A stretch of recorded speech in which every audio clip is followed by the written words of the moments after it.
कि ये चंबल क्षेत्र में इस बार कांग्रेस पार्टी का सांसद होगा। ये भारतीय जनता पार्टी झूठ बहुत बोलती है। कई नेता हमारे चंबल में उतार दिए गए। एक बड़े नेता से जिनके साथ मैं चुनाव लड़ा, बड़ा प्रचार था उनका कि वो मुख्यमंत्री बनेंगे। मुख्यमंत्री के एंड पे जनता ने एक बार ये विचार करके उनको वोट कराया। हालांकि वो जीते बेईमानी से, ईमानदारी से नहीं जीते। कांग्रेस के पूर्व विधायक रविंद्र सिंह मेरे साथ हैं, जो लगातार विधायक रहे भले, लेकिन मुरैना श्योपुर में चर्चाओं में तो रहते थे, क्योंकि लगातार विधानसभा में आवाज़ की बात हो या फिर यहाँ के जन मुद्दे हों, लगातार सरकार के खिलाफ बोलते रहते हैं अभी भी। तो मैं उनसे जान लेता हूँ कि आज भारत जोड़ो न्याय यात्रा की शुरुआत है और मुरैना श्योपुर में कांग्रेस किस तरह भारतीय जनता पार्टी को पटक नहीं देने के लिए शुरुआत करेगी, किस तरह का मास्टर प्लान रहेगा, क्योंकि यहाँ लगातार 20 सालों से कांग्रेस जीत नहीं पाई है। तो क्या जीत का वो फरमान दोबारा से खुलेआम खाता खोल पाएगी कांग्रेस? ये सारी जानकारी हम विधायक जी से लेंगे। सर, आज यात्रा भारत जोड़ो यात्रा के बाद में तैयारी लोकसभा की शुरुआत ही है, मान लिया जाए, मुरैना श्योपुर को किस तरह देखते हैं? देखिए, अभी आदरणीय हमारे सबके नेता राहुल गांधी जी ने बड़े विस्तार में और एक एक चीज़ को बड़े सुव्यवस्थित तरीके से उन्होंने बताया। सामाजिक न्याय, आर्थिक अन्याय, ये सारी बातें उन्होंने करी। मैं समझता हूँ जो पढ़ा लिखा तबका है हमारा, वो इस बात को बहुत गंभीरता से समझ रहा है कि हमारा देश बेरोजगारी के, महंगाई के और भ्रष्टाचारी के दंश से जूझ रहा है। रहा सवाल चंबल क्षेत्र का, चंबल हमेशा अन्याय के खिलाफ बगावत करने वाला क्षेत्र रहा है और जहाँ कभी अन्याय होता है तो चंबल से ही शुरुआत होती है परिवर्तन की। तो मुझे ऐसा विश्वास है कि ये चंबल क्षेत्र में इस बार कांग्रेस पार्टी का सांसद होगा, क्योंकि जनता के मन में एक बात और है कि भारतीय जनता पार्टी झूठ बहुत बोलती है। कई नेता हमारे चंबल में उतार दिए गए। एक बड़े नेता से जिनके साथ मैं चुनाव लड़ा, बड़ा प्रचार था उनका कि वो मुख्यमंत्री बनेंगे। मुख्यमंत्री के एंड पे जनता ने एक बार ये विचार करके उनको वोट कराया।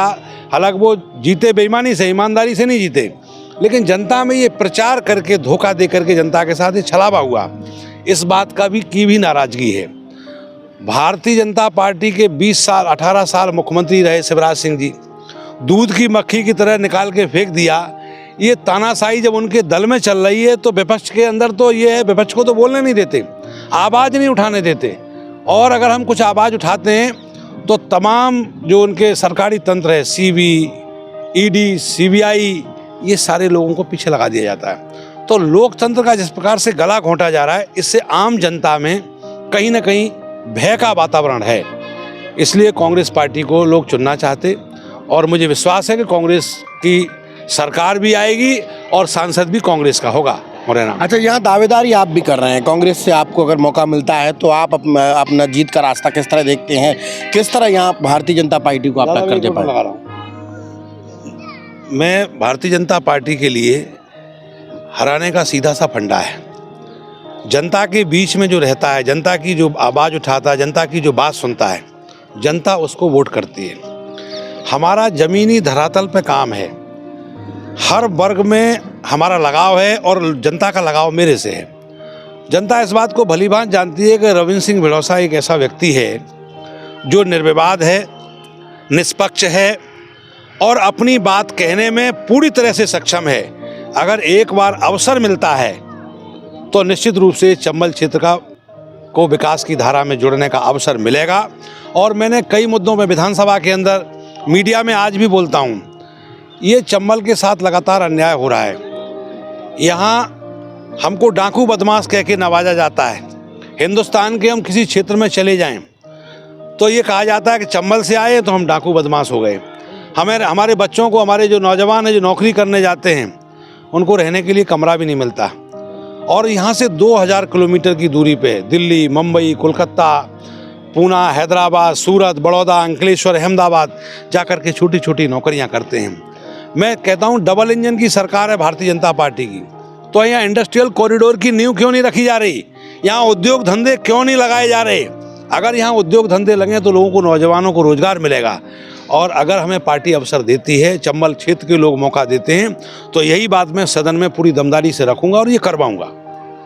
चलिए, भारतीय जनता पार्टी की सरकार है, चंबल के विकास पर बात क्यों नहीं हो रही, जो उद्योग और धंधे व्यवसाय क्यों नहीं लगाए जा रहे, ये आरोप लगाते हुए उन्होंने कहा है कि अगर यहाँ से मौका मिलता है कांग्रेस पार्टी से और यहाँ की जनता उन्हें चुनती है तो ये बात सदन में, लोकसभा में भी गूंजेगी और सरकार के कानों में भी गूंजेगी और यहाँ के विकास की नई इबारत लिखी जाएगी। फिलहाल इतना ही। कैमरा पर्सन प्रताप के साथ ब्यूरो रिपोर्ट, लोकनायक न्यूज़, मुरैना।